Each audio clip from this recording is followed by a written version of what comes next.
৬৪ দলের সমন্বয়ে মালয়েশিয়ায় প্রবাসী বাংলাদেশিদের উদ্যোগে অনুষ্ঠিত হতে যাচ্ছে বিজয় দিবস ব্যাডমিন্টন কাপ ২০২৫।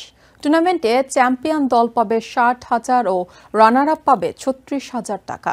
মহান বিজয় দিবস উপলক্ষে ২১ ডিসেম্বর রবিবার চানসোলিনের ম্যাট্রিক শাটল কোর্টের দিনব্যাপী অনুষ্ঠিত হবে এই টুর্নামেন্ট। রবিবার এক সংবাদ সম্মেলনে এর আনুষ্ঠানিক ঘোষণা দেন আয়োজক কমিটির সভাপতি আব্দুল মুবিন ভুইয়া। এ সময় খেলার নিয়ম কানুন পড়ে শোনান কমিটির সাধারণ সম্পাদক আলী আসগর মিলন ও হাফিজুর রহমান লিমন। মোস্তফা ইমরান রাজুর সঞ্চালনায় সংবাদ সম্মেলনে সাংবাদিকদের বিভিন্ন প্রশ্নের উত্তর দেন জহিরুল ইসলাম হিরণ ও শাহজাহান আলম। টুর্নামেন্টে সার্বিক সহযোগিতায় থাকবে বিএম গ্লোরি এসডিএন বিএইচটি নামে একটি প্রতিষ্ঠান। আগামী ১৮ ডিসেম্বর পর্যন্ত টুর্নামেন্টে নিবন্ধন করতে পারবে মালয়েশিয়া প্রবাসী বাংলাদেশিরা। নিউ ইয়র্ক থেকে সম্প্রচারিত TVN 24 টেলিভিশন বিশ্বজুড়ে বাঙালির কণ্ঠস্বর।